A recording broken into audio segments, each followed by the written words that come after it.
Hello, I want to cover two articles actually sent to me from $5 patron Wanda Gresham. One is about the percentage of rent to income right now, and also then from Progressive Group in Kentucky, where I believe Wanda lives, about how the new Trump healthcare, actually people making under $50,000 a year in the state of Kentucky will have to pay more money out of pocket, and how it benefits the rich, of course. Basically, this Digg.com, and again, I'll put the article from Digg.com and the Progressive Kentucky site. I think it's forwardky.com. But anyway, both the links will be in the show notes below. And it goes through and it shows a map of the hourly wage required to afford a two-bedroom rental in each state. And it's amazing. So in Kentucky, you've got to make $13.95 an hour to afford a two-bedroom rental home. So this is an hourly wage that a householder must earn working 40 hours a week, 52 weeks a year in order to afford the fair market rent for a two-bedroom rental home without paying more than 30% of their income. So that's how they came up with these numbers. You see California, where I live, is $30.92. The highest state, I believe, is Hawaii at $35.20. And obviously, we've talked about this before in the show, but most states, the minimum wage is $10 an hour, and in many states, less than $8 an hour. Like California, they just raised it to $11, and then over the next couple of years, it's going to get up to $15 an hour. But as we've just seen from this map, $15 an hour isn't enough in the state of California. It's not enough in a bunch of these states. Washington, Oregon, Colorado, Illinois, Minnesota, Florida, Georgia, Virginia, Pennsylvania, New York, Vermont, New Hampshire, Massachusetts, Connecticut, New Jersey, Delaware, Maryland, DC, Alaska. The list goes on and on. A lot of states are, you need $15 or $16 an hour. And if the minimum wage is $8 to $10, how are you supposed to do that? You can't afford a two-bedroom home. Then they show another map. Hours at minimum wage needed to afford a one-bedroom rental home by county or metro area. So the number of counties a full-time worker earning the prevailing federal or state minimum wage can afford a one-bedroom rental home by working 40 hours a week or fewer.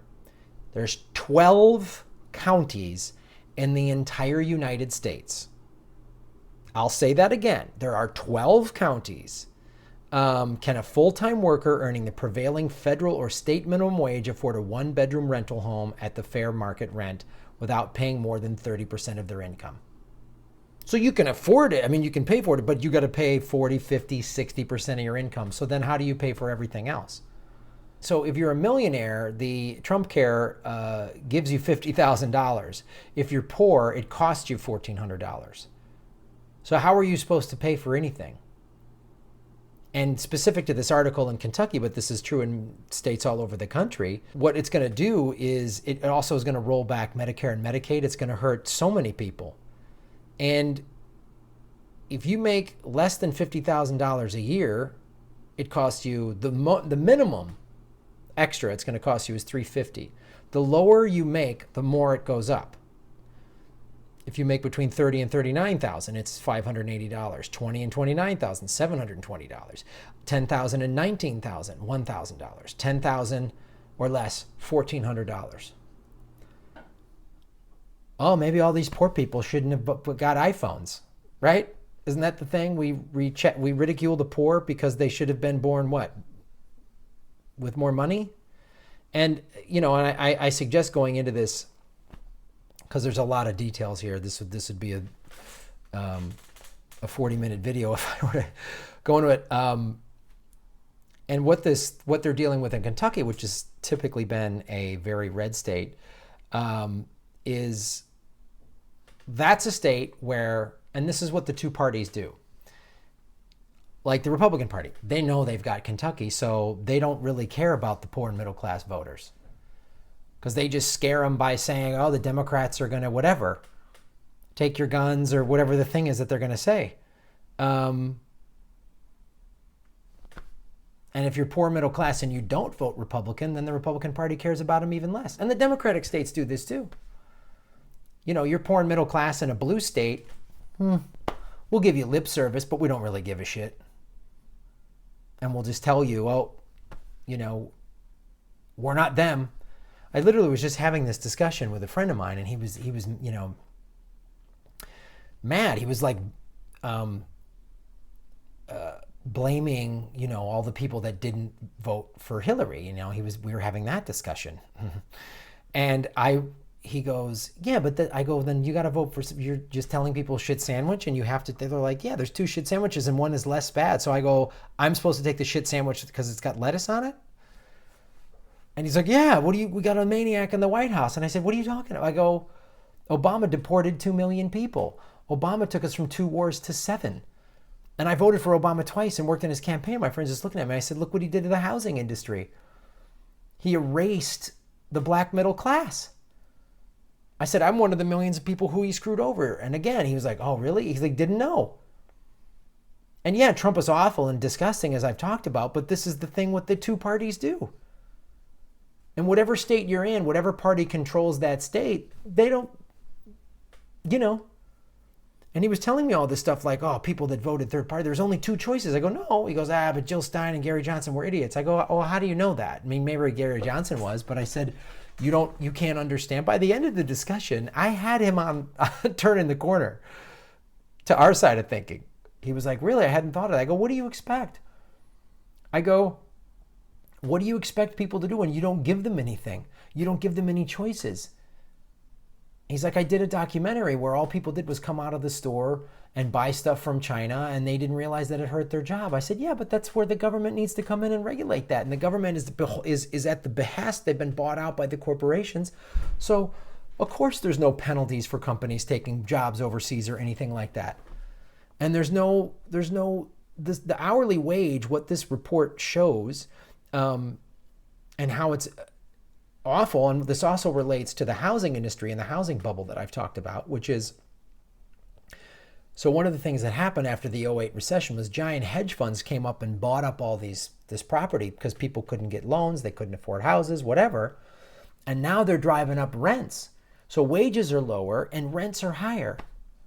I honestly don't think, I don't want to see like some crazy bloody revolution in America. I don't want to see that happen. But what do they think?